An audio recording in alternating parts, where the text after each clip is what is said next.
Afro Asia கப்னு வேணா நடத்தி Asia cup 2025 শুরু হতেই হয়েছে বিতর্ক। এবার মহাদেশীয় এই আসরের প্রতিযোগিতার মান নিয়ে প্রশ্ন তুলেছে ভারতের সাবেক স্পিনার রবিচন্দ্র অশ্বিন। নিজের ইউটিউব চ্যানেলে খোলামেলা বিশ্লেষণ করেছেন তিনি এবং বলেছেন এই টুর্নামেন্ট ভারতের আসরে কোনো প্রতিদ্বন্দ্বী নেই। এমনকি সরাসরি মন্তব্য করে বসেছেন বাংলাদেশ নিয়ে তো বলার মতো কিছু নেই। এশিয়া কাপ মহাদেশীয় এই আসরে সর্বোচ্চ 8বার চ্যাম্পিয়ন হয়েছে ভারত। এশিয়ার শ্রেষ্ঠত্বের টুর্নামেন্ট বারবারই অভিভূত দেখায় তারা।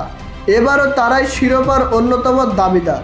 তবে রবিচন্দ্র অশ্বিন যা বলেছেন তাতে মনে হচ্ছে এখনই শিরোপাটা তাদের হাতে তুলে দেওয়া উচিত, কোনো ম্যাচ না খেলিয়েই। পাকিস্তান শ্রীলঙ্কা এশিয়া কাপে একাধিকবার শিরোপা জিতেছে, বাংলাদেশের ফাইনাল খেলার অভিজ্ঞতাও আছে। তারপরও বাংলাদেশ দলকে গুনায় ধরতে রাজি নয় রবিচন্দ্র অশ্বিন।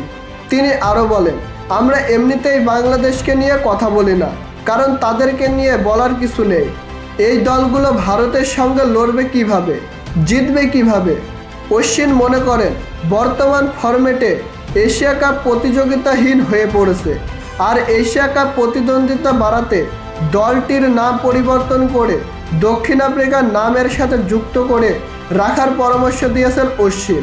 তিনি আরও বলেন, এশিয়ান ক্রিকেট কাউন্সিল এখানে দক্ষিণ আফ্রিকাকে অন্তর্ভুক্ত করতে পারেন এবং এই টুর্নামেন্টে প্রতিযোগিতা বাড়াতে পারে। এটিকে আফ্রো এশিয়া কাপের নাম পরিচিত করা যেতে পারে। এখন যে অবস্থা আছে তাতে তাদের উচিত এই দলকে আমন্ত্রণ পাঠিয়ে এই টুর্নামেন্টকে কিছুটা প্রতিদ্বন্দ্বিতা করে তোলা। এছাড়া সাবেক এই সিনিয়র আরও বলেন, ভারতকে হারিয়ে এবার অন্য কেউ শিরোপা জিতলে তিনি খুশি হবে। এই এশিয়া কাপে প্রতিদ্বন্দ্বিতা ফিরে আসবে বলে তিনি মনে করেন। তো প্রিয় দর্শক, রবিচন্দ্র অশ্বিনের এমন মতামত আপনারা কিভাবে দেখছেন তা জানিয়ে দেন আমাদের কমেন্ট বক্সে।